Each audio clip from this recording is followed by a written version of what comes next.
So, welcome to LiberalViewer Sunday Live Clip Roundup. Thanks for joining me. I've got over 30 clips on a bunch of topics for what I think should be a really good show tonight. As always, this is my weekly broadcast of the best clips from the Sunday morning news analysis shows from the corporate media here in the United States, along with a little political comedy and along with my commentary between the clips. And as usual, I'll be using clips from the Sunday morning news shows on the regular Big Five outlets of ABC, NBC, CBS, CNN, and Fox News, plus at least one quasi-news clip from Friday night's Real Time with Bill Maher on HBO. And this week, no, I'm not going to be using any clips from the new Saturday Night Live last night, but I will be showing about 10 comedy clips from the White House Correspondents' dinner last night, clips from President Obama, and also from actor-comedian Joel McHale, who's on NBC's Community. And the topics I'll be covering tonight include the continuing crisis with Ukraine and Russia for another week, marijuana legalization I'll touch on briefly, and I'll also talk about Benghazi a little bit, as I've listed down in the video description, which also shows I want to start off with the continuing focus on the issue of race this week.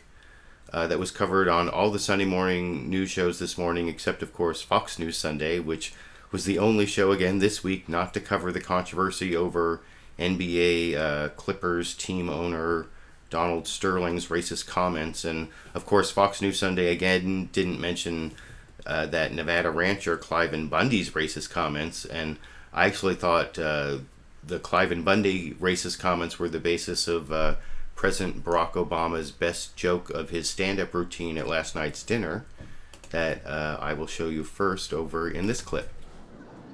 As a general rule, things don't end well if the sentence starts, "Let me tell you something I know about the Negro." You don't really need to hear the rest of it.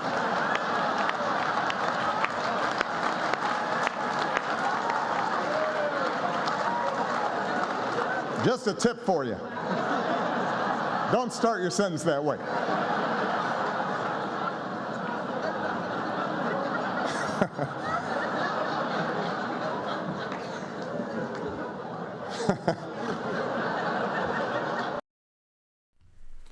So yeah, that was my favorite clip from President Barack Obama's stand-up comedy routine last night at the White House Correspondents' dinner. And if you look down in the video description, you can see a link to the entire routine as well as the Joel McHale routine. And I'm going to show a bunch more of my favorite clips later in the show. But first, I want to get to some of the more serious topics, one of which was a topic having to do with race that was, like I said, covered on all the shows. The controversy over the NBA owner Donald Sterling making those racist comments, and it looks like he's going to be banned for life and forced to sell his team by the NBA if they can legally do that.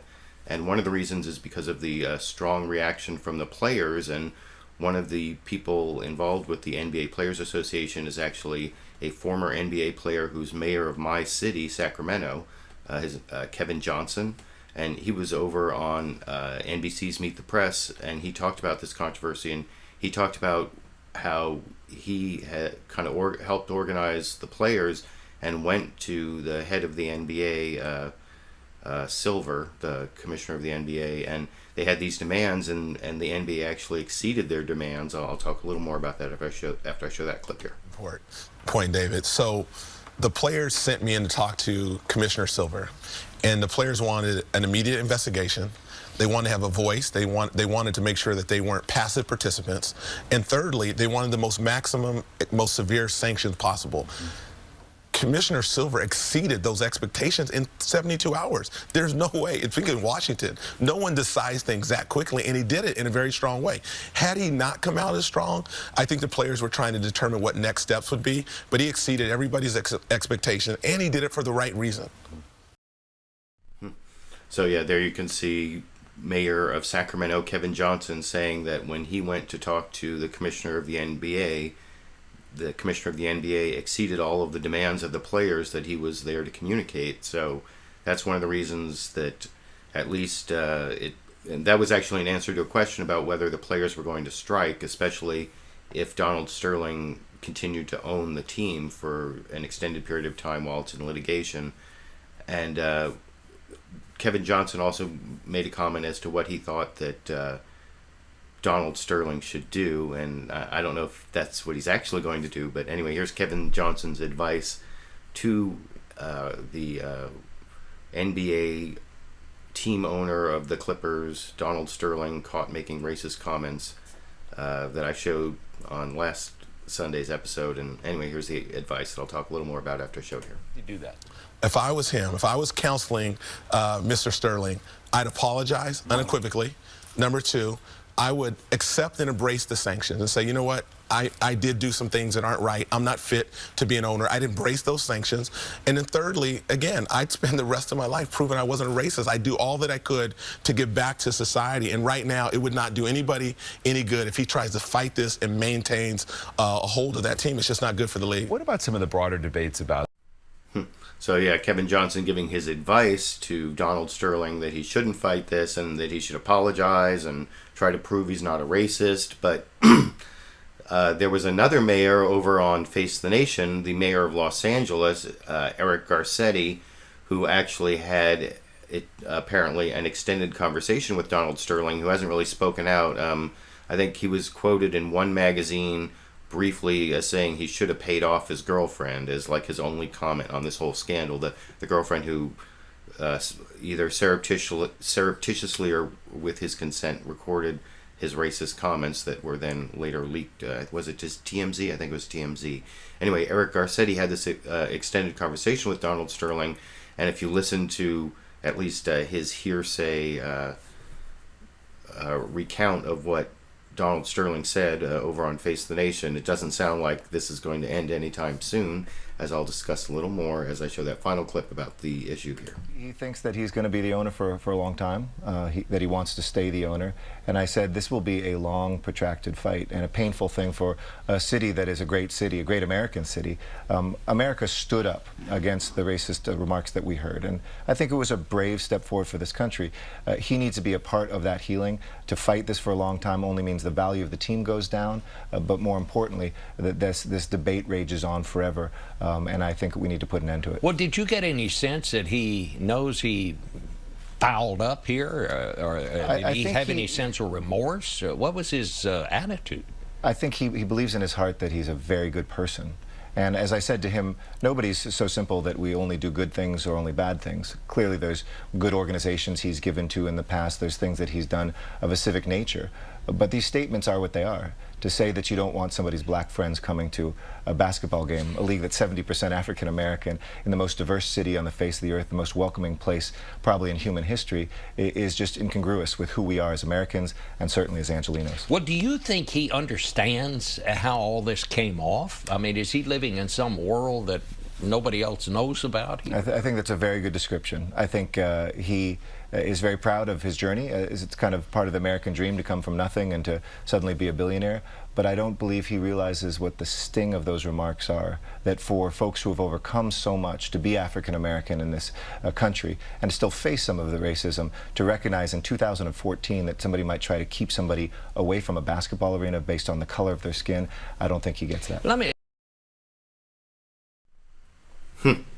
So yeah, there you can see the mayor of Los Angeles, Eric Garcetti, saying that he's had a conversation with Donald Sterling and this is not going to be over anytime soon. He's going to fight it and he doesn't really get it. And I guess it's not really surprising that this 80-year-old man who, if you've read the transcripts, has some kind of strange ideas about a lot of things, or I don't know if strange is the right word, but old ideas, and he's an old man, and it sounds like he's kind of a stubborn old man, and he's not seeing things the way the rest of us are seeing them. So that should be in the news for quite a while, and it should maybe, as if it actually goes into litigation, it will raise some interesting issues that I'll be able to discuss in future shows. But it's not really as important as the continuing issue I've been covering week after week, the Ukraine, which strangely didn't get as much coverage this week on a lot of the shows. I'd say only CNN State of the Union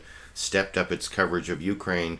It got sort of like secondary or even tertiary coverage on a lot of the shows, But first I want to show the main coverage it got on ABC was in a short segment with a long report from a reporter I've shown before on ABC, Mohammed Lila. Lila, I think Lila is how you pronounce his last name, and he gave a long report about what's been going on, the breaking news that makes Ukraine still an important story this week that deserved more coverage, I think, as you can see from the coverage it did get on ABC's This Week with George Stephanopoulos in this clip. It's the most dramatic escalation of violence since the crisis began. Overnight, Ukrainian tanks and troops moving into the town of Kramatorsk, held by pro-Russian separatists. Just hours earlier, this woman there telling us, "I feel terrible. I'm in my own country and my own army is taking action against me." In the country's east, the Ukrainian government admits it's already lost control. Pro-Russian militants have swept through nearly every town. This after demonstrators set fire to a pro-Russian separatist headquarters. At least 31 people dead, most of them burned alive. The fighting now so serious, overnight America's former ambassador to Moscow admitting, "This is real, this is war." 600 American troops are being sent to neighboring countries in case of a wider conflict. Meanwhile, as we've seen firsthand, pro-Russian checkpoints are popping up everywhere. The commander here making the threat obvious. What he's told us is that he can't guarantee our safety if we cross this checkpoint, so we're taking a risk if we go through. The question now, what will it take for all of this violence to come to an end? Ukraine's acting prime minister says we're now in the most dangerous 10 days of this conflict. Vladimir Putin is demanding that Ukrainian troops retreat, and on the ground, separatists say they will go ahead with the referendum in exactly 1 week. And George, if they vote for independence, there's no telling what'll happen next. So yeah, there's continuing violence in the Ukraine. You heard about that was actually 40 pro-Russian separatists were burned alive in this building in Odessa. That's one of the nastiest things that happened in the last couple days. And there's going to be this pro-separatist vote in the next week, and it all seems to be like it's going to destabilize the presidential vote that's supposed to take place in the Ukraine on May 25th. And I also want to show one more reporter's report. This is Clarissa Ward, I believe her name is, the CBS reporter over on Face the Nation. She first reported on some of that violence in Odessa, and then her own kind of harrowing tale was recounted over on Face the Nation over in this clip. Spill into new parts of the country. There were fierce clashes in the southern eastern port city of Odessa. Those left more than 40 people dead. And this was a city that up until recently really had largely been calm. Clarissa, you had a very scary moment on Friday. You were arrested by pro-Russian militants. You were blindfolded. One of your crew was beaten. Do you know who these people were who took you? Were they Russians? Well, Bob, the men who took us appeared to be predominantly young men from local villages, but really it's so difficult to tell. And I think this is something that is sometimes lost on people, just how fluid the lines are between Ukraine and Russia in this part of the country. Many Russians move to Ukraine. Many Ukrainians are born here and then go back to Russia. Russians and Ukrainians marry each other. They speak the same language. Many older Ukrainians have even served in the Soviet and Russian armies. So this really isn't a black or white situation on the ground, particularly in this part of the country. So I thought it was a little strange there that after she was held hostage by these pro-Russian militants that she would come out saying that it was a not very black and white issue. It sounded a little like Stockholm Syndrome when I first heard it, but that's a pretty harrowing tale, and I understand that there are a lot of journalists who have been under attack in, I guess Ukraine is not the only place that's happened, but this violence in Odessa has really rocked the situation and amped up the violence. And over on CNN State of the Union, where they had the most reporting on Ukraine, as I was talking about earlier, you can see the ambassador, the United States ambassador to Russia, talked about how Ukraine is actually in mourning right now, and he gave a little more of his opinion about the situation over in this clip. От Candy, right now, I mean, Ukraine is a country in mourning. Prime Minister Yatsenyuk was in Odessa today. He made the point that the violence there on Friday was a tragedy not just for the city of Odessa, but for the whole country.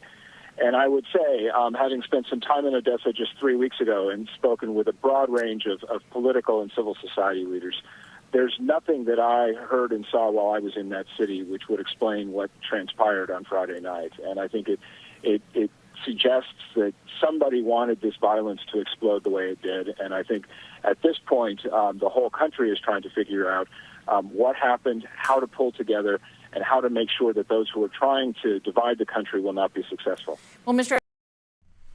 So that's the ambassador from the United States to Russia saying that it is actually some sort of outside influence or some influence that has caused this violence that no one seems to understand. Or, well, I mean, you saw what he said. And he actually, even though what he was talking about sounded like a civil war, later on the same program, he denied that it is a civil war at this point. And I'll talk about that a little more after I show that clip over here. This looks like a civil war. It certainly sounds like a civil war. Is there any reason to believe that that's not what we're watching unfold? No, I think I don't see that yet, Candy. What I see is a society which is facing extraordinary threats of division, but where the dominant opinion in every public opinion survey from every Ukrainian I talk to is how can we get our country to pull together again? Clearly, there are forces that are trying to deepen division, and sadly, some of those forces seem to be coming from outside the country, from Russia. But the dominant mood in the country is how do we end this violence and how do we pull the country together again? So yeah, in that clip from Ambassador Pyatt, and I think I mistakenly called him the ambassador to Russia a couple times there. He's actually the United States ambassador to Ukraine. And here in that last clip, he said more clearly that he thought outside Russian influences were the instigating factor for a lot of this violence. But he did not go so far as to say it was a civil war. And of course, as usual, there was Republican criticism of the Obama administration policy on the Ukraine, although not really that substantive. I thought I think there was just less coverage of it. So even over on Fox News Sunday, it was sort of an afterthought coverage, and I'll show like one clip from there. But that, like I said, most of the coverage was on CNN State of the Union, and they had a Republican senator and a Democratic congressperson on to talk about multiple issues, including this one. And I'll show the Republican attack on the Obama administration, saying their sanctions haven't worked, although I think there's a flaw in the logic from Senator Ron Johnson over on CNN State of the Union in this clip. It really is spinning out of control. And, the sad fact is sanctions haven't worked. All the devaluation of currency, the devaluation of the stock market occurred before the sanctions were ever put in place. But basically that all happened right after the Russian parliament authorized the use of force, and that's when all that devaluation occurred. So all the sanctions, the threats of sanctions, really have had very little effect, and that's unfortunate. Vladimir Putin is only going to respond to action, strength, and resolve. He's not going to respond to words, and that's certainly what we hear when we go over to Ukraine. Now, I think Senator Johnson's argument there that the sanctions didn't work because the drop in the Russian economy happened when they authorized force before the sanctions went into effect, well, that just shows that people thought the sanctions were about to happen. And so, I mean, the fact that markets react to things that are about to happen, that is not really a good argument that says that those things didn't cause the reaction of the market, because that's just when everybody knows something that an action taken is going to have a consequence, the people get out in front of it. So that was kind of a kind of silly argument, I thought. And over on CNN State of the Union, like I said, they also had a Democratic congressperson, Eliot Engel from New York, I believe, pretty sure. And he explained how he thinks that sanctions have had at least some effect over in this clip.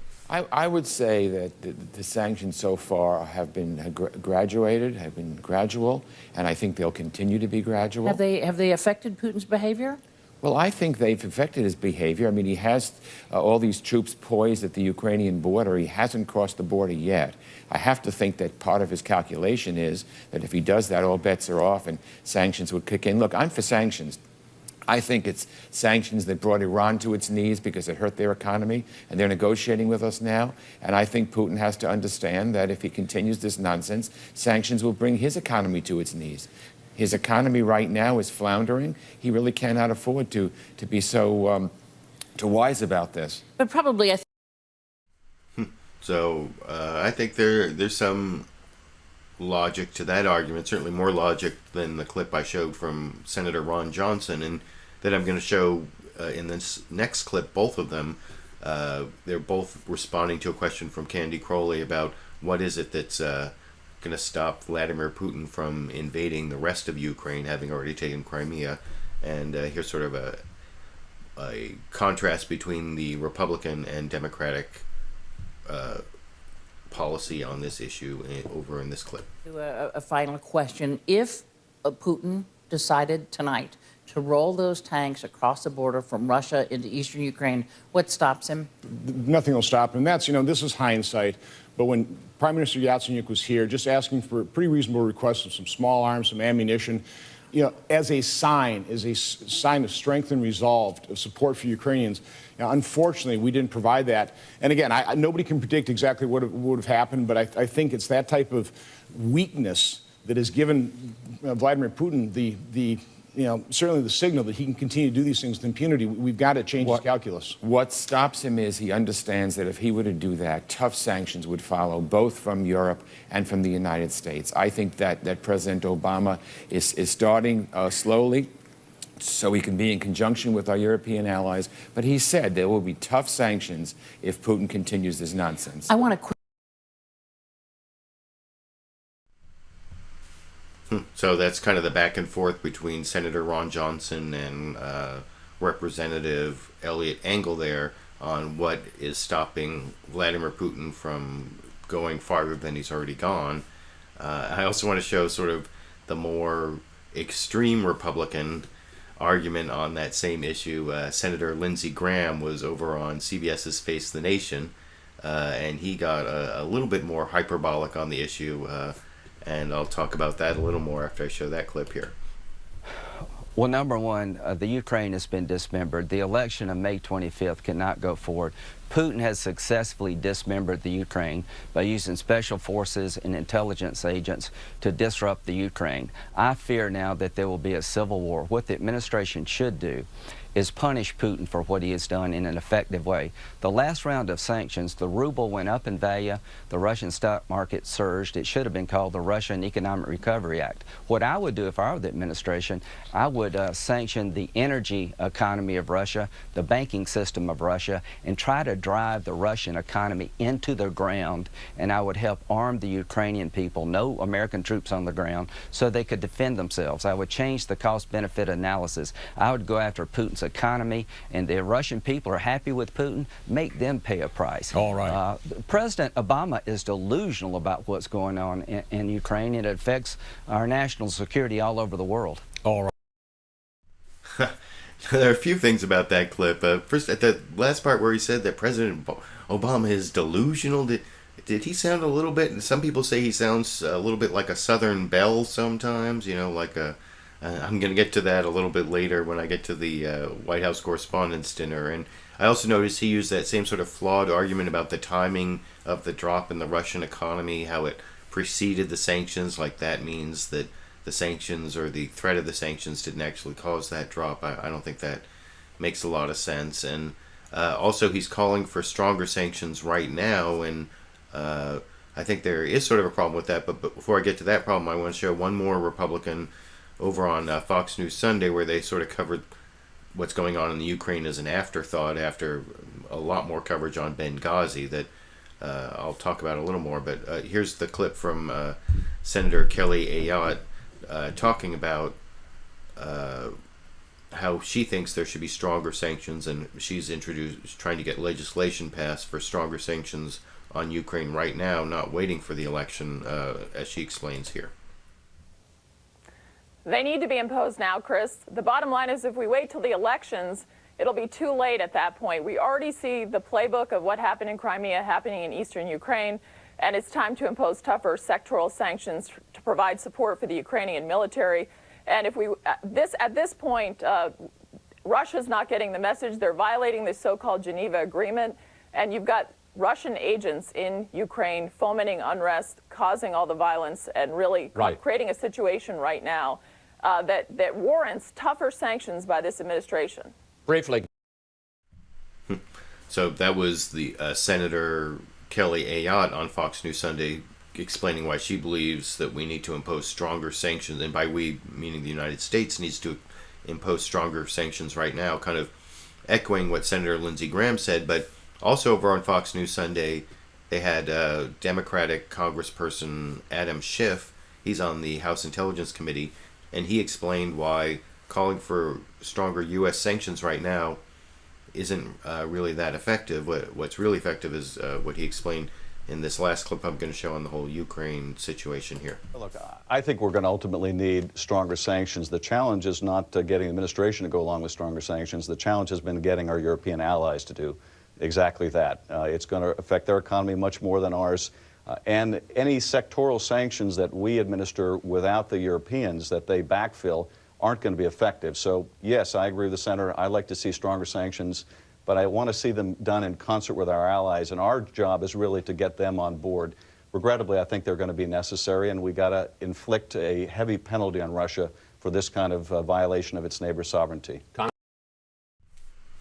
So yeah, there is Democratic Congressperson Adam Schiff giving a much more logical argument on the whole sanctions issue, that calling for immediate U.S. sanctions and passing legislation in the United States, that's not what's really going to be effective. What's really effective is getting Europe, and especially Germany, that's who President Obama held his news conference with, and I'll show that in a minute in the intro to the Fox News Sunday program, that it was with the German Chancellor Angela Merkel, and that's really the key to getting sanctions that hurt Russia for its activities in Ukraine, is getting Europe and especially Germany, which has a lot more on the line, like Representative Adam Schiff said there. But anyway, those are the clips I want to show on the whole Russia-Ukraine crisis. It's ongoing. I've shown clips, I think, almost continuously for like 6, 7, 8 weeks. I'm not even sure how long it's been going. But one thing I want to touch on briefly is the marijuana legalization issue, which I know is a popular issue with a lot of my viewers. First, I actually want to show a clip that I showed a couple months ago. I think it was March 2nd, LiberalViewer Sunday Live Clip Roundup. And then I'm going to show a clip from last Friday's Real Time with Bill Maher on HBO. This is the only Bill Maher clip I'm going to show it on the whole marijuana legalization issue, because Bill Maher talked about something that the governor of California, Jerry Brown, said on Meet the Press back on March 2nd, and it's actually a clip that I showed you on my LiberalViewer Sunday Live Clip Roundup show that night. And so first I want to show you again the clip I showed you a couple months ago, Jerry Brown on Meet the Press on March 2nd talking about why he's not so sure about marijuana legalization here. California.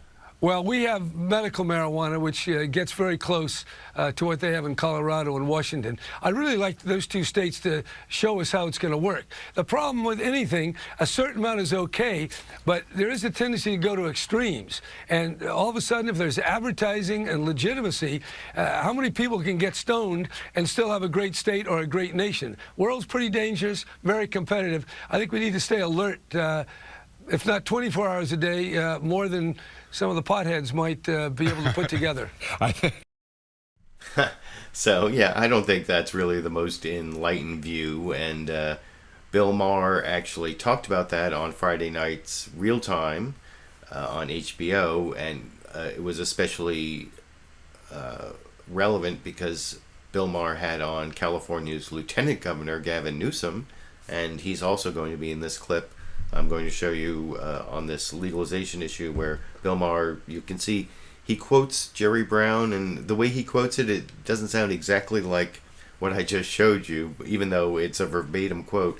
At least I think it's kind of interesting that even though you read a verbatim quote, it doesn't actually give you the tone that you get when you actually watch it. That's why I showed you the clip first, and here's Bill Maher quoting it and Gavin Newsom's response on last Friday night's HBO Real Time with Bill Maher here. I think he was my first vote because he ran for president in '76. I think I voted for him in the primary. He was Governor Moonbeam. That may be why I voted for him.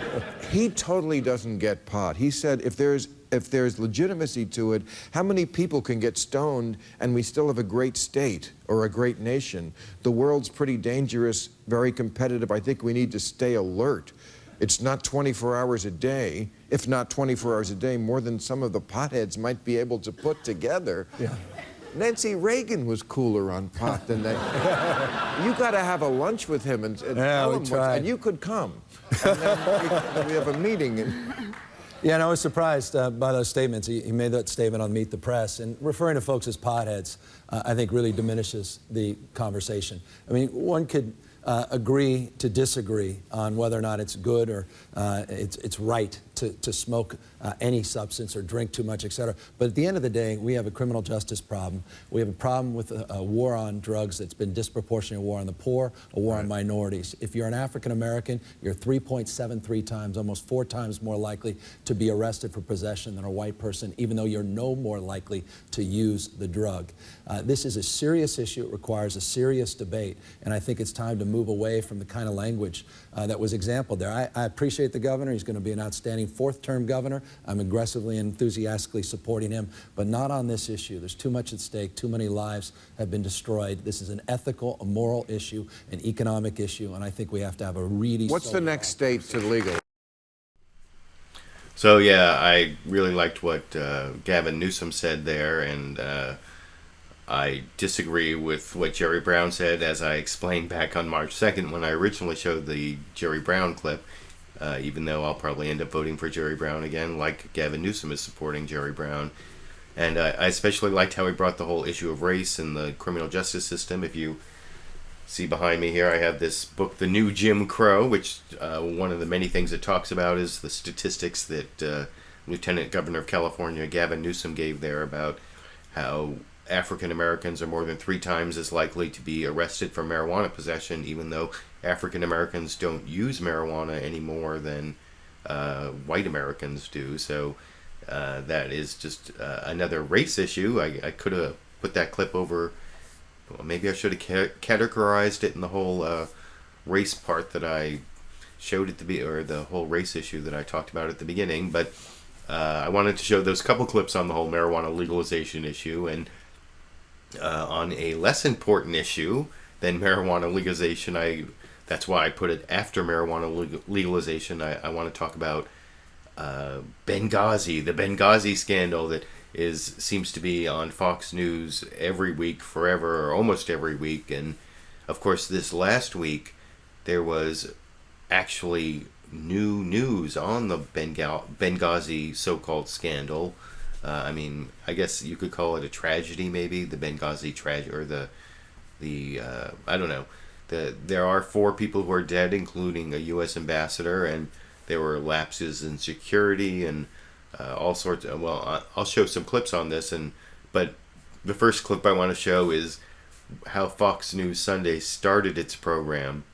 Its intro showed Benghazi, of course, as the lead story.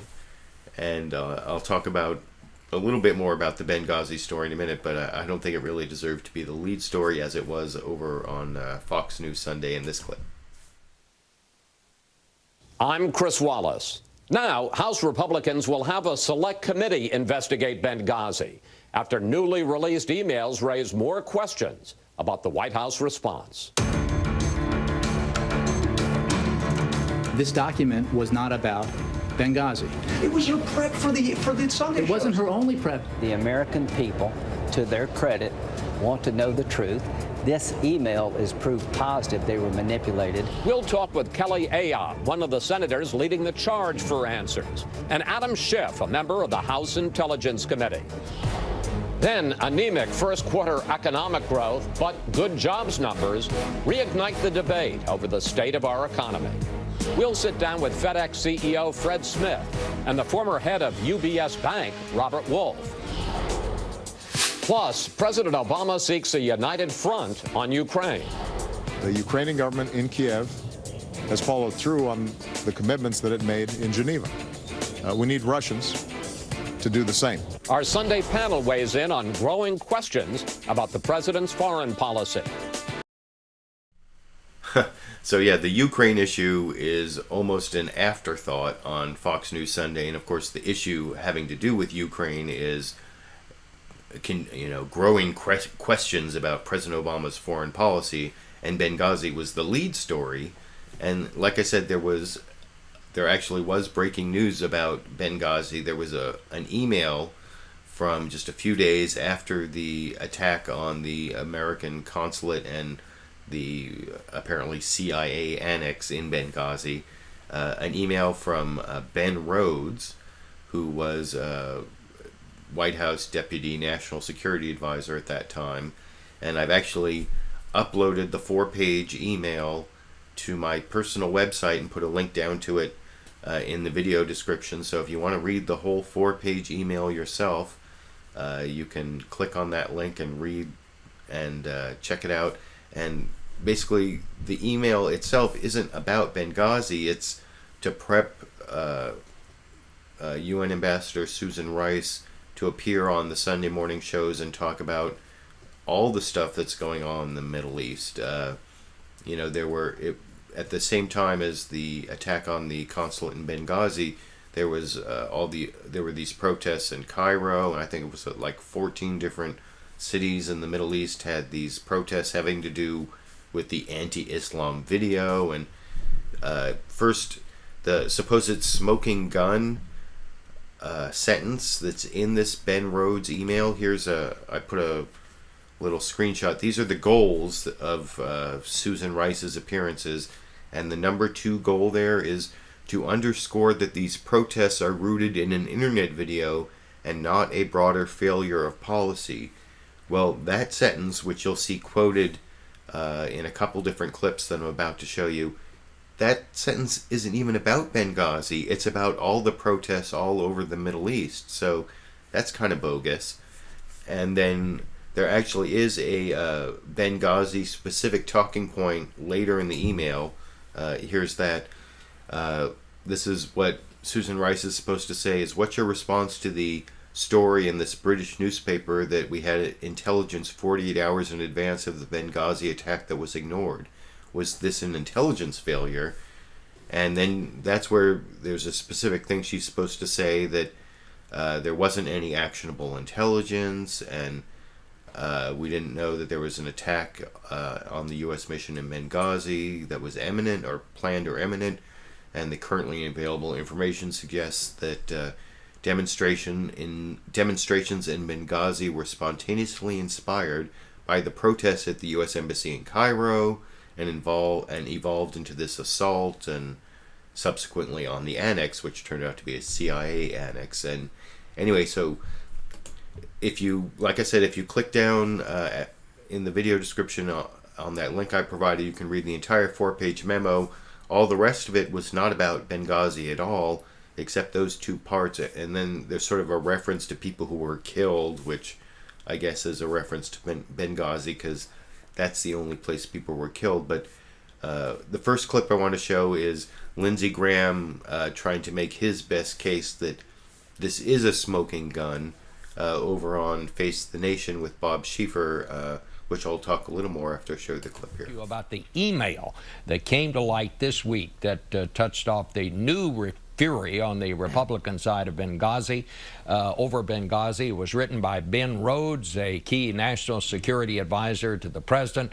Also, in full disclosure mode, we have to say he is the brother of David Rhodes, who is the president of CBS News. But anyway, this email involves talking points that Mr. Rhodes put together for UN Ambassador Susan Rice, who famously went on the Sunday shows, including this one right after the Benghazi attack that killed 4 Americans. And she said it was the result of a spontaneous demonstration and not a terrorist attack. But the quote from the talking points that Republicans have seized on is those talking points advised Rice to, quote, underscore that these protests are rooted in an internet video and not a broader failure of policy.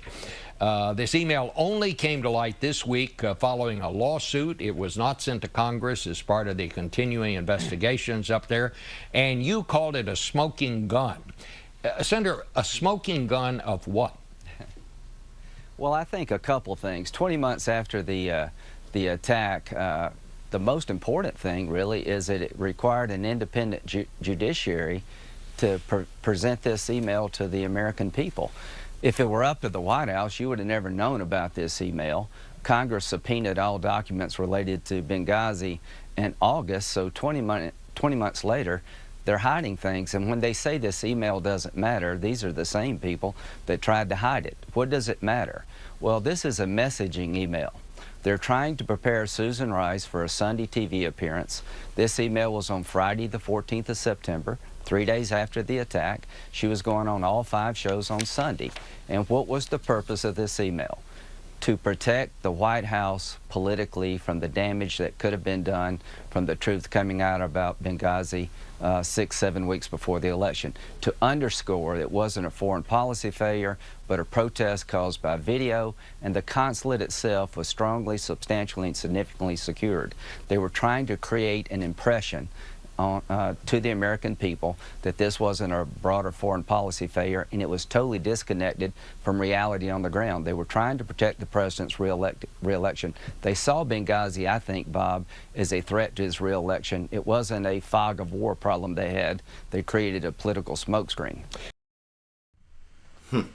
Now, that last part, I totally disagree with that last part. I think it really, a lot of what the misinformation that came out about Benghazi was the fog of war, and that's really what the evidence is showing. I mean, there were some failures, but I don't think there was spinning, and I think this latest email does show spinning, but not what Lindsey Graham is claiming there. And the one point I do agree with the Republicans on is why this email wasn't released earlier and wasn't released to the committees, even though it's not mainly about Benghazi. It does have information about Benghazi, so it should have been released. And so I do agree with the Republicans on that one minor point. But if you want to see why I think that this is not a smoking gun, and that it's kind of, this whole thing is kind of a tempest in a teapot, or I don't know, is that an expression people even use anymore? But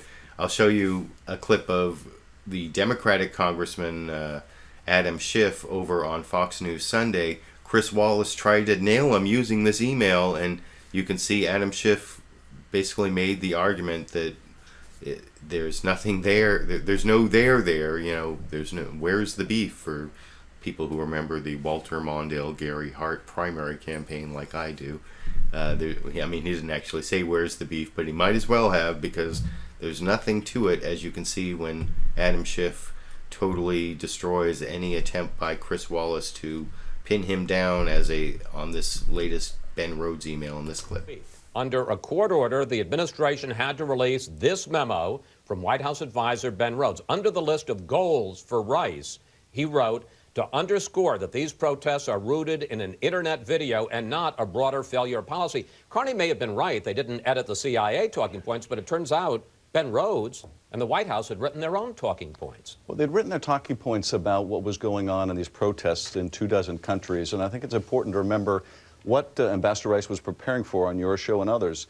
When she sat in the seat that I'm sitting in right now, Benghazi was not the first question you asked or the second or third. It was actually the 14th question you asked, and that's not a criticism, but it's a reflection of the fact that the focus of your show, like many others, was this conflagration, these protests going on in 20 capitals around the country. You're exactly right, but sir, yeah. I have the Ben Rhodes memo right here, and in it, He says, one of the goals, that we will be resolute in bringing people who harm Americans to justice. The only people who had been harmed, Americans who had been harmed at that point, were the 4 Americans who'd been killed in Benghazi.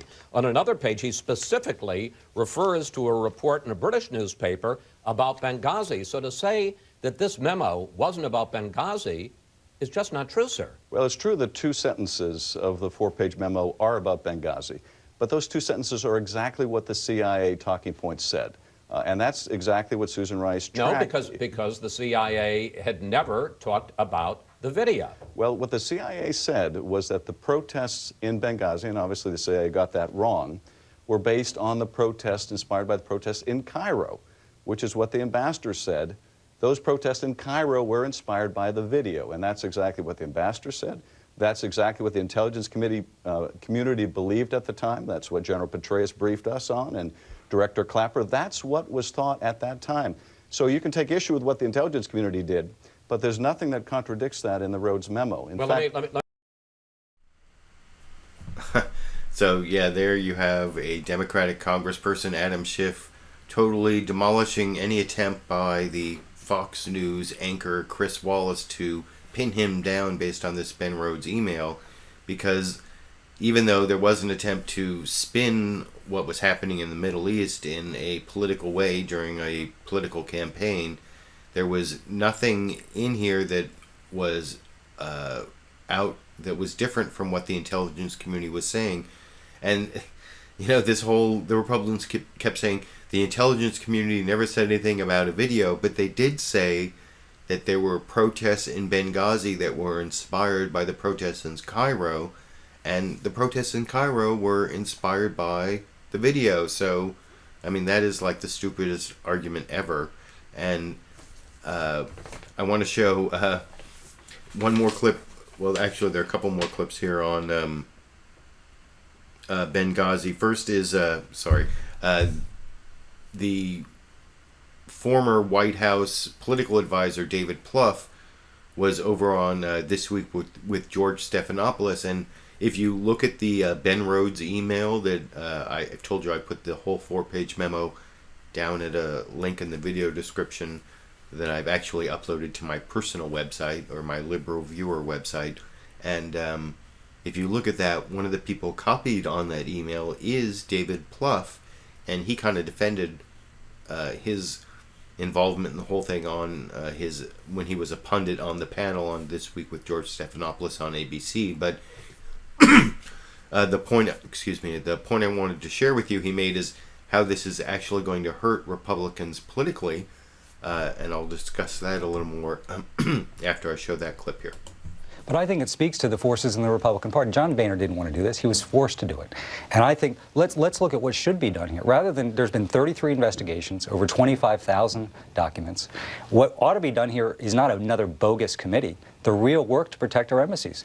You know, the committee that was appointed to look at this, chaired by Admiral Mullen, our former Joint Chiefs of Staff, had 29 recommendations. They're all being implemented. A big one was additional embassy security and protection, which this Republican Congress won't fund. So start there instead of bogus investigations. I think that's one of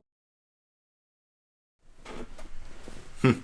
So yeah, I think that is sort of a good explanation of how this whole Benghazi issue shows how there's a part of the Republican Party that is just not rational, because there's a rational response to what happened in Benghazi to make sure that there's more security and not the kind of miscommunication and lack of intelligence, and there are all sorts of problems that led to the death of the people in Benghazi. But to politicize it the way the Republicans have, and I think they're trying to gear up to put it on Hillary Clinton in the 2016. I mean, it's pretty obvious that's what David Plouffe was talking about. What David Plouffe was talking about there about Speaker of the House John Boehner being forced to do is they appointed this select committee, and right at this point it's not clear whether Democrats are actually going to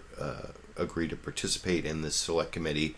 And they've already tried to subpoena Secretary of State John Kerry, even though he was a senator at the time of Benghazi, but they're trying to see if he was involved in the cover-up about this email not being released. And like I said earlier, I believe that is the only legitimate Republican point, or the only point I agree with, is this email should have been released earlier. If you make a Information Act request, or if you make any kind of request for information about emails related to Benghazi, this email should have been included in the response. But I want to show one more clip before I get to the White House Correspondents' dinner clips, the comedy clips that are maybe a little more entertaining, but I want to show that Fox News wasn't the only place that they sort of mischaracterize the Ben Rhodes email. I want to show Candy Crowley over on CNN State of the Union what I think was giving a total mischaracterization of what's in that email, and then sort of catching herself a little bit in my final Benghazi clip for the evening over here. But there is some new information that came from a memo from Ben Rhodes, who's a Deputy National Security Advisor to the President, and in which he talks about, look, the point of these Sunday shows, he's speaking to Susan Rice, is to show that this was about a videotape and not any resurgence of terrorism. That is a huge, it's not a quote.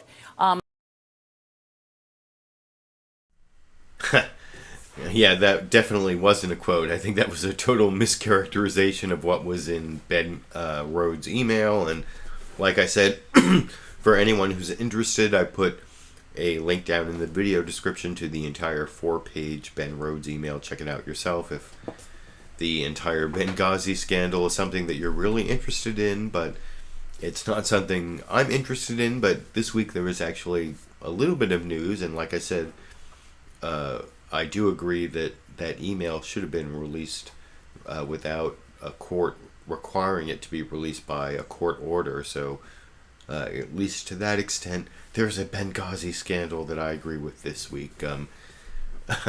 But before I get to the last issue, I'm going to talk a little bit about this Nigerian schoolgirl kidnapping at the end. But before I get to that, I want to show you what I think are my favorite clips regarding last night's White House Correspondents' dinner, which is something I've covered on my YouTube channel since since I started having a YouTube channel almost. The video I've uploaded with the most views ever, more than 6 million views actually, which is, I've only had like almost 50 million views at this point. So 6 million, that's over 10% of all my views come from this one video about this when Rich Little was the comedian at the White House Correspondents' dinner during the Bush administration. And that was like the year after Stephen Colbert was the best ever at the White House Correspondents' dinner. So I have a long history of covering the White House Correspondents' dinner, and I want to cover last night's dinner as well. And first, I thought President Obama was very funny, although I thought he spoke for about 20 minutes, 19-20 minutes, and I think the first half was a lot funnier than the second half, and I put a link down in the video description to the entire comedy routine from our president that shows that if he hadn't decided to become a politician, he might have been able to be a stand-up comedian. And I showed what I think was his so I think I showed what was his best joke from the night at the very beginning of this show, the one about the Cliven Bundy comments. But he did what every president I've watched doing the White House Correspondents' dinner does. First, he does some self-deprecating jokes, and I think one of his best self-deprecating jokes was about the Obamacare website failure over in this first clip I'm going to show from his routine here. Of course, we rolled out healthcare.gov. That could have gone better.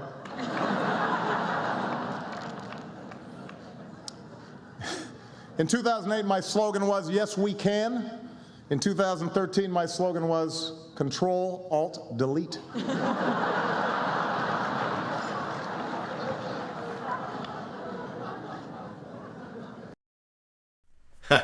So yeah, I thought that was one of his best self-deprecating jokes from the evening, although he did several self-deprecating jokes, and he ended with a self-deprecating joke where he had Kathleen Sebelius come, and I'm not going to show that clip, but one of the other things he did is he went and he teased or made jokes at the expense of all the different cable news programs, including CNN, MSNBC, and Fox News. I'm talking about. And first, I want to show the way he kind of made this joke that also Joel McHale made several jokes about this, but I'm going to show Joel McHale jokes in just a minute. But here's the first joke that President Obama made about the cable news networks over here.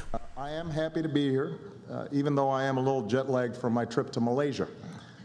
The lengths we have to go to get CNN coverage these days.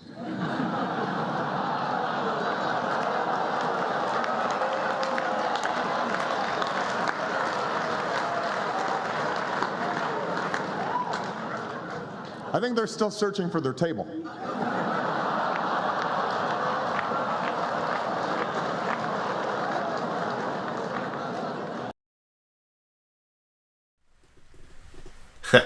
So yeah, I thought that was kind of funny, especially with all the Malaysia airliner coverage on CNN. Although I did notice on CNN's State of the Union with Candy Crowley this morning, they did absolutely no coverage of the missing Malaysian airliner, where that's related to that joke and Joel McHale's jokes about CNN later in the program. I don't know, or of course they're not the only people to be making fun of CNN for their over coverage of the missing Malaysian airliner, but of course President Obama didn't just make fun of CNN, he made fun of all the cable news networks. And next I want to show the joke he made about MSNBC, which basically immediately followed his CNN joke over in this clip. MSNBC is here. They're a little overwhelmed. They've never seen an audience this big before.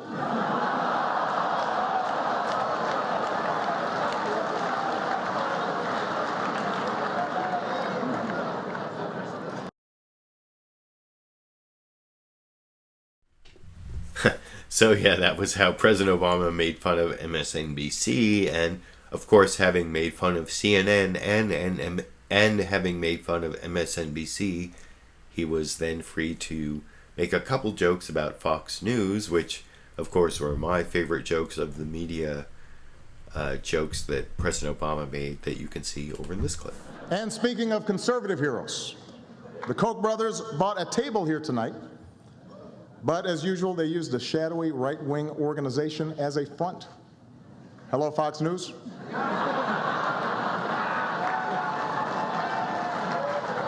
I'm just kidding.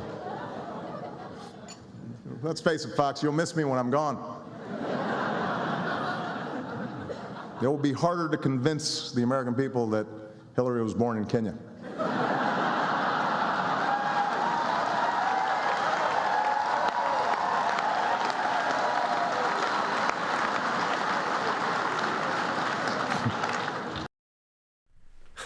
So yeah, I thought all of those jokes were pretty funny. I like the Fox News ones the best. Maybe that's just my personal preference. And I did think that President Obama's stand-up routine was a lot funnier in the first half than the second half. And actually, all of those jokes I just showed you were from the first half, including the best joke of all, I think, the joke from the that I showed you at the beginning of my broadcast of him talking, of President Obama talking about the Cliven Bundy racist comments.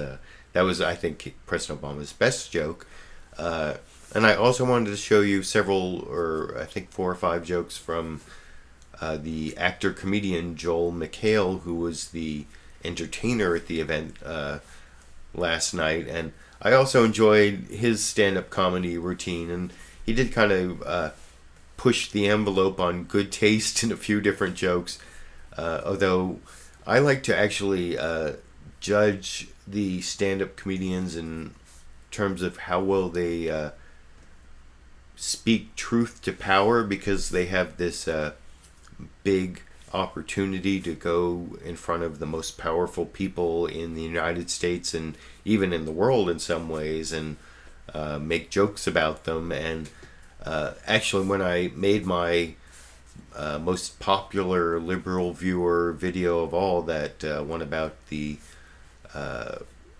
White House Correspondents dinner that had George W. Bush and Rich Little, I think it's called David Letterman Makes Fun of Bush in Front of Bush, because they showed this David Letterman top 10 list with these Bush embarrassing moments, but I didn't think Bush was really opening himself up to criticism, not as much as he had the year before with Colbert.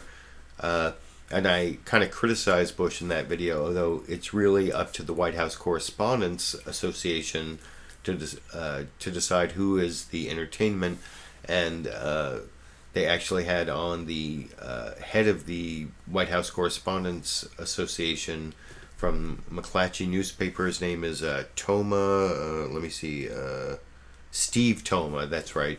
And he talked about the criteria that he used to choose Joel McHale, or to choose who is going to be the entertainment. And I'll show you that clip right here. My number one question was, other than being funny, is this dinner has a unique audience. We're about 1/3 Republicans and 1/3 Democrats and 1/3 media. And I didn't want someone to come in with a partisan agenda and just make fun of the party he didn't like, he or she. And so I want to make sure, and talk to people, will you make fun of all three of us? All three of us, the media, Republicans, Democrats, can use a little teasing. And Joel McHale said, absolutely, I'm an equal opportunity offender. And I want it to be good-natured. I don't want it to be mean, and I think he's in that zone. Now, I mean, those aren't necessarily bad criteria, but, you know, being an equal opportunity offender and not being too mean, I mean, I really think it's more about speaking truth to power, like I said, and I want to show over on ABC's This Week with George Stephanopoulos, John Oliver was briefly interviewed, you know, from The Daily Show. Comedian John Oliver was interviewed by George Stephanopoulos because he has this new HBO show titled, I think it's called Last Week Tonight. I watched the first episode last week, and I'll watch it tonight as well. And he talked about, they showed a clip of Colbert's, like, I think he was the best comedian ever at the White House Correspondents' dinner, and they showed a clip of him speaking truth to power, speaking truth to George W. Bush, and John Oliver's response, I think, is pretty insightful, which I'll talk about a little more after I show that clip here.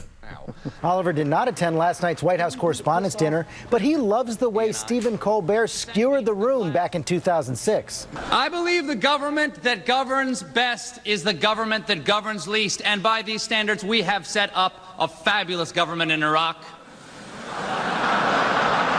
That's about as good as it gets. In terms of degree of difficulty... And nerve. And nerve, that's right, yeah.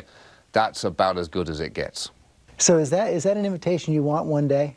I would love to do it, because as a comedian, there's part of me that hates myself.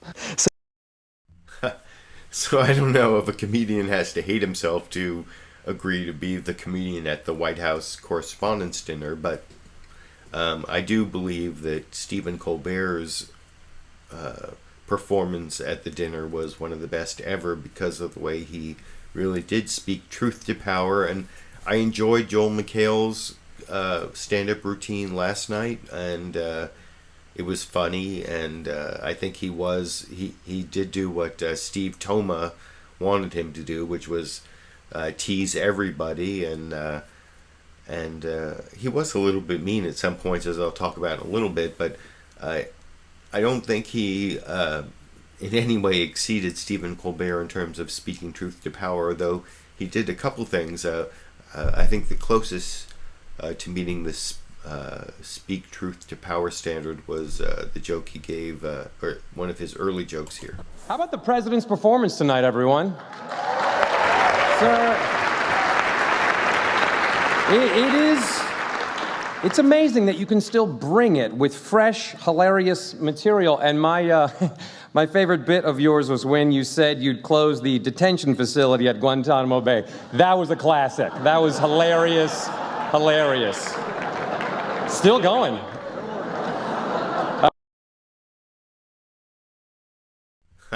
So yeah, that was my favorite speak truth to power joke of the night. Maybe that's just because Guantanamo is one of the issues that I'm most disappointed about with the Obama administration. But he also did a good job of making fun of the Obama administration on the healthcare.gov issue. And I'm going to show you that clip over here. Mr. President, you have to admit, and you already have, the launch of healthcare.gov was a disaster. It was so bad. It was bad. Look, I don't even have an analogy because the website is now the thing people use to describe other bad things. They say stuff like, ugh, I shouldn't have eaten that sushi. I was up all night healthcare.goving. Ugh. Boy, that latest Johnny Depp movie really healthcare.gov to the box office. Oh, look at my new rug. Did the dog's healthcare.gov on it? You can't get healthcare.gov out of shag. So yeah, you can't say that Joel McHale didn't make fun of the left, given that joke. And actually, one of his jokes that I thought was in like the worst taste of the night was also at the expense of a politician from the left, Bill Clinton. Though he also made some jokes that were kind of in bad taste about people on the right. But and I think in terms of pushing the envelope, he didn't really push the envelope so much in terms of speaking truth to power, but it was more in terms of pushing the envelope on bad taste. And maybe I'm more sensitive to the bad taste on the left. But here's the joke I thought was most in bad taste of the night from Joel McHale in this clip. Hillary's daughter Chelsea is pregnant, which means in 9 months we will officially have a sequel to Bad Grandpa. It also raises the question, when the baby is born, do you give Bill Clinton a cigar? You guys sound like you're on a roller coaster right now.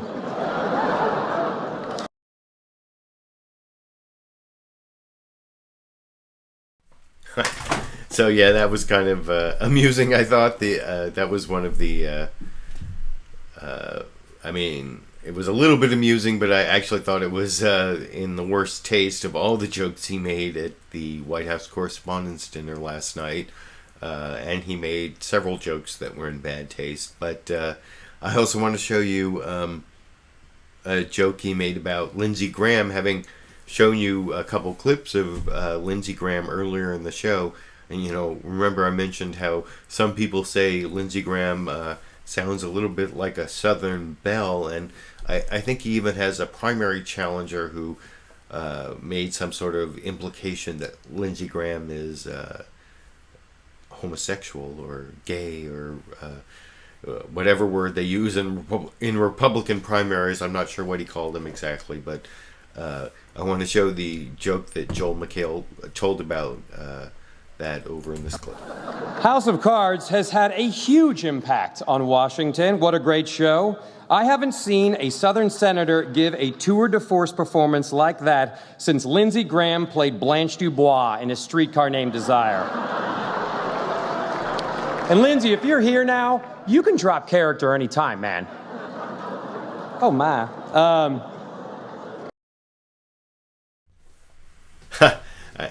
I like the oh my at the end there. That kind of sealed the joke for me. But the Republican politician who Joel McHale had the most jokes for last night, I think, was New Jersey Governor Chris Christie, who actually attended the White House Correspondents' dinner, and I think his best joke of all was the one he told when he spoke like directly to Chris Christie and asked him whether he wanted more jokes about about Chris Christie being a kind of big guy, or whether he wanted more jokes about the bridge scandal. And that led to what I think was Joel McHale's best joke of the night over in this clip. Governor, do you want bridge jokes or size jokes? Because I got a bunch of both. I could go half and half. I know you like a combo platter. Now, I get that. I'm sorry for that joke, Governor Christie. I didn't know I was going to tell it, but I take full responsibility for it. Whoever wrote it will be fired. But the buck stops here. So I will be a man and own up to it just as soon as I get to the bottom of how it happened, because I was unaware it happened until just now. I'm appointing a blue ribbon commission of me to investigate the joke I just told. And if I find any wrongdoing on my part, I assure you, I will be dealt with. I just looked into it. It turns out I'm not responsible for it. Justice has been served.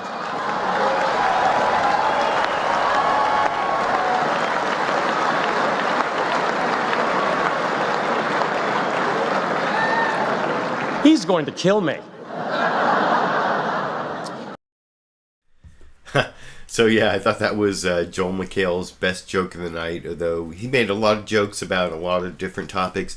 He also made several jokes about CNN, kind of like that joke about that President Obama made about over focus on the missing Malaysian airliner. And so the final clip I want to show you tonight is Candy Crowley asking a question of Senator Ron Johnson, and also I think there may be Congressman Eliot Engel. I showed them earlier. She asked, Candy Crowley, CNN anchor, asked them about these Nigerian girls who were kidnapped by the Islamist group Boko Haram. I think that translates as what is it, like Western education is sinful or something like that. Anyway, there's more than 200 Nigerian girls who've been kidnapped, and she compared it to the missing people on the Malaysian airliner, but in a way that she didn't talk about how CNN's coverage was over-focused on the Malaysian airliner, but she talked about how Nicholas Kristof said U.S. policy is over-focused on the Malaysian airliner. That's New York Times reporter Nicholas Kristof, and I thought that was a little bit strange. I'll talk about that. A little more after I show the clip here. Yeah, where in mid-April, about 270-something, I think, Nigerian schoolgirls, teenagers, were kidnapped by a terrorist group that is opposed to Western education, who think Western education is evil. There was an interesting article today, an op-ed by Nicholas Kristof in the New York Times, in which in part he said, while there has been a major international search for the missing people on Malaysian flight MH370, there has been no meaningful search for the even greater number of missing schoolgirls. We've heard Secretary Kerry say this is terrible. The Nigerian government is apparently not doing much to help find these young women. We're told they're being sold to be wives of some of these terrorists. It does seem, and Kristof spoke to the father of one of these girls, said, we need the UN, we need the U.S. to do something. Is there something the U.S. can do? Well, one thing, I believe the U.S. has been way too silent on the brutality, the lack of human rights in the Muslim world for women. And I think that's one of the roles I think the Senate Foreign Relations Committee can play there, is hold hearings, highlight that so that Americans, so the world sees this type of abuse. So it really is, it's about communications. It's about awareness. One thing that's true, the whole world looks to the United States, whether it's in Africa, whether it's in Ukraine, whether it's in Asia.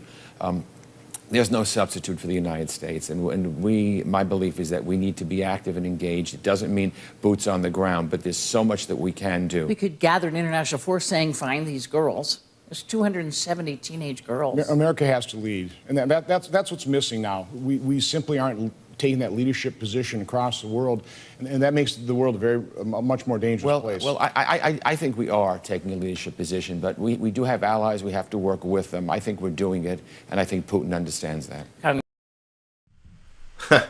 That was a little bit weird at the end where the Democratic Congressman Eliot Engel said, I think Putin understands that. That was a little weird.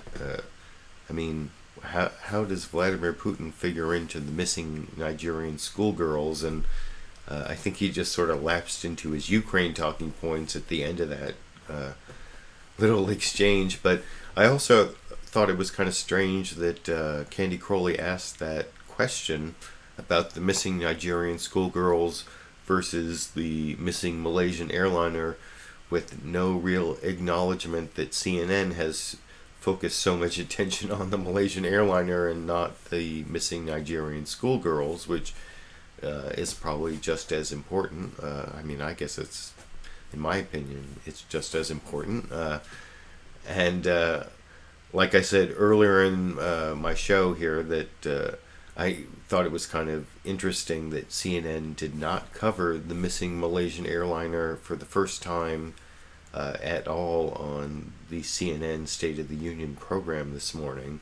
I don't know if that's a reaction to the White House Correspondents' dinner last night, or the other, the many sources that have made fun of CNN for its overfocus on that Malaysian airliner story. And it's kind of strange, especially that they didn't have any coverage this week, because the Malaysian government actually put out a report last week, in the last week, about the missing airliner. So there was actually kind of news, but it wasn't on State of the Union. So I guess I'm just about at an hour and 15 minutes here, and I try to finish the show at that point, but uh-oh. I see I have a warning from YouTube that my stream will be terminated if I continue broadcasting content that you are not authorized to broadcast. That's a little bit disturbing as well. Oops. I guess that didn't work, but wait, where I want to show it to you, but now it's disappeared. But anyway, it looks like my broadcast is still going on, so I was not terminated by YouTube, but I'm over an hour and 16 minutes, and but I do notice that I've got about 90 people watching, so I want to honor that and look in the comment section real quick before I have to terminate the broadcast for dinner. See if I have any on-topic comments to get a little live discussion going. Oh, people want me to do Marco Rubio. Who's asking me? Who is it? Keep several comments asking me to. So my mouth is actually dry. I got a little bit of a cold this week. That's why I keep coughing. But let's see. Oh, I see on the Fog of War, Martin Olmenkoff says, Fog of War, first time hearing that term outside of the Gazmes or Games. I don't know what that is. Gasmes. I don't know if that's a typo, but Fog of War is someone who studied military strategy, and military strategy as part of my history degree as an undergraduate. Fog of War is definitely something that military strategists deal with all the time, and and journalists should also understand it, because the first reports from breaking news are almost always inaccurate in some way or another, and often inaccurate in a lot of ways. So Fog of War is basically how I justify a lot of the misinformation that came out about Benghazi right at the beginning. And I don't think there's really a scandal there. I don't think the Ben Rhodes memo really shows a scandal, but anyway, that's just me. You can put your opinion down in the comment section, which I'm going to look at real briefly here and see if I can find one or two.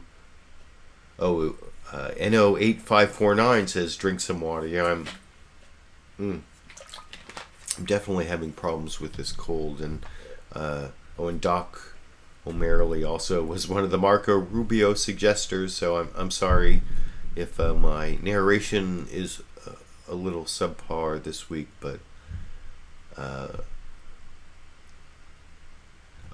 Nicholas Fillion says the best joke by Obama was the orange is the new black, and that was, if I had picked one more joke from Obama, I definitely would have chosen that one. It was about John Boehner, who, you know, everyone says has a tan that looks orange. So it was about how he's getting a lot of grief from Republicans, even more than Obama, which shows that orange is the new black. So anyway, like I said, I am well over an hour and 15 minutes. I think I am at the broadcast is at almost an hour and 20 minutes now. So even though I have so many people watching who are commenting, and it looks like most of it, as usual, is people discussing the issues with each other, which I appreciate, I'm going to end the broadcast now, but I want to let you know that the video I told you would be up last week, titled Fox News Huge Christian Cross is Not Religious Endorsement, or something like that, titled something like that, is going to be about the Mount Soledad cross case from San Diego. That video will be up this week. I think because of my broadcast schedule, it will be up on Thursday morning, because Monday nights I will put up what I think is the best topic of the week. And if you want to tell me what you think was the best topic of the week for the clips that I put up on Monday, the sort of edited version of this show, I think it'll probably be the White House Correspondents' dinner clips, but you can give me your opinion on that if you're commenting live or commenting before Monday night. And then Wednesday, since it will be the first Wednesday of May, will be Liberal Viewer Wednesday live Q&A, where I answer whatever questions you want to ask me for about half an hour on a Wednesday afternoon at 4:30 p.m. Pacific time. And that's pretty much my show for the night. So watch Thursday morning for the edited produced video on the Fox News bias covering the Mount Soledad cross. And another little Marco Rubio there. And thank you for joining me. Like I said, for my U.S. viewers, enjoy the rest of your weekend. And for my viewers in Europe and in Australia and New Zealand, and of course I know I have at least one viewer in Africa, in Addis Ababa in Ethiopia. So all around the world, if you're beginning your week watching this as a recorded show, whatever, thanks for joining me. I hope I started your week with a little more information about some of the important news stories, at least the ones that the corporate news media here in the United States think are important. And I do this show every Sunday at 6:30 p.m. Pacific time, so look for that, and I'll see you all around the internet.